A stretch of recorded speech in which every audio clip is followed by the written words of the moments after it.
bien dans son job, réinventer l'organisation du travail pendant cette crise, parce qu'on parle de sortie de crise, mais on est encore rentré dans une nouvelle séquence de crise. On va en parler avec Jean-Jacques Gressier. Bonjour Jean-Jacques. Bonjour. PDG de l'Académie du service. On parlera avec vous évidemment de l'action que vous menez très concrète auprès de vos clients sur la relation client, la relation collaborateur. Ça vous tient très à cœur. Ouais. Et puis on parlera aussi d'un élément très important, c'est votre 7e baromètre, 7e édition du baromètre national de la symétrie des attentions sur l'étude de miroir sur la qualité de service. Le service, c'est quelque chose qui vous habite. Je sais que vous avez, avant de créer cette entreprise en 2004, travaillé dans l'hôtellerie. Et pour vous, c'était déjà très important de valoriser le service dans l'hôtellerie, qui est fondamental. Tout à fait. Et vraiment, je pense que je suis venu dans l'hôtellerie parce que j'aimais servir, en fait.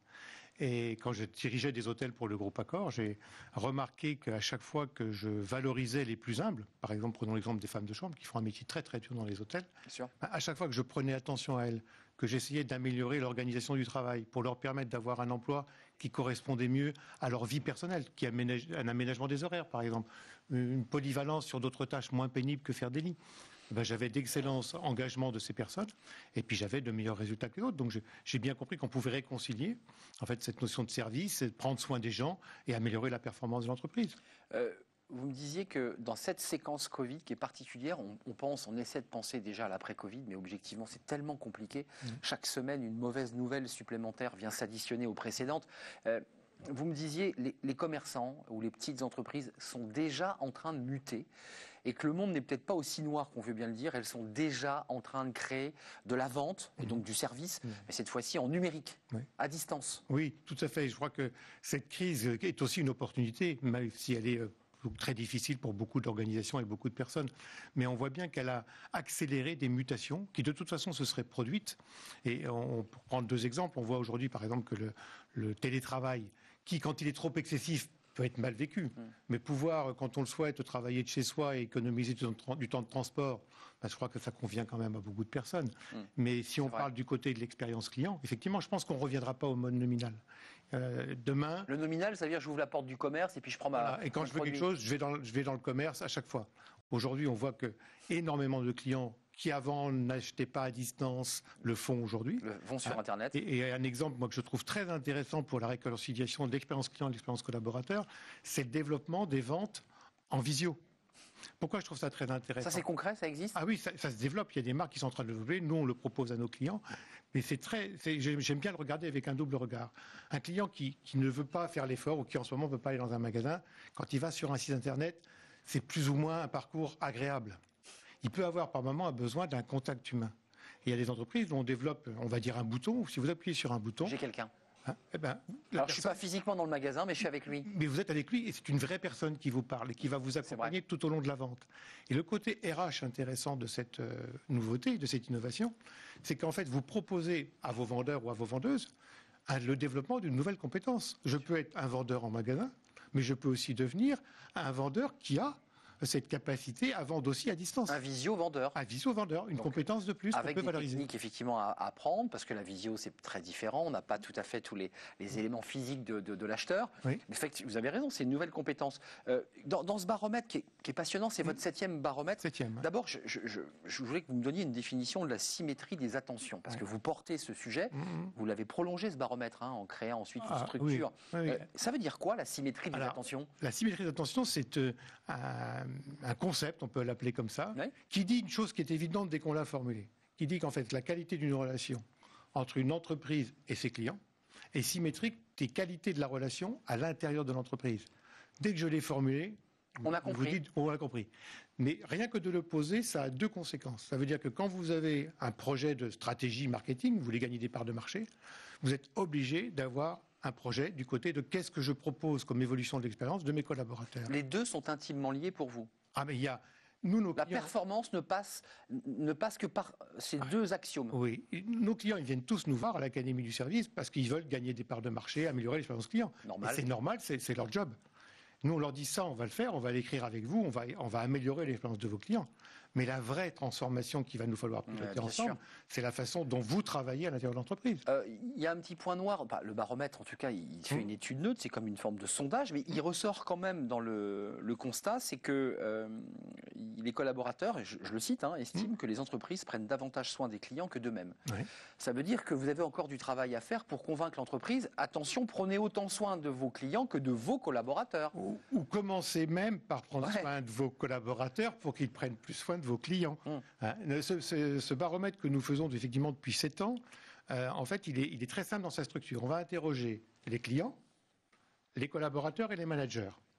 On pose 24 questions aux clients, mais on en pose 48 aux collaborateurs. Par exemple, on va demander aux collaborateurs, est-ce que vous pensez que les clients se sentent considérés quand ils sont servis par vous? Pour faire effet miroir, effectivement. Et vous, est-ce que vous vous sentez considéré dans l'entreprise? Champ contre champ, en fait. Champ contre champ. Et alors, là, c'est intéressant parce que le collaborateur, il dit, on aime plus les clients que moi, quoi. Par exemple. Et ça, on sait que c'est un frein au succès. Donc, l'avantage de notre baromètre, c'est qu'on analyse comme ça 10 dimensions qui sont sources de progrès. Et donc, comme nos clients sont de plus en plus friands de cette mesure qui leur permet de trouver des pistes de progrès, en fait, on l'a transformé, on l'a fait évoluer. Ce baromètre qui était avant une mesure nationale, maintenant, nous le faisons pour des clients qui peuvent ainsi se comparer à une mesure nationale. Donc, ça les aide à se mettre. Et le client se dit, moi, je me situe là par rapport dans la moyenne, au-dessus, en dessous. Voilà, surtout qu'on fait des analyses par secteur maintenant.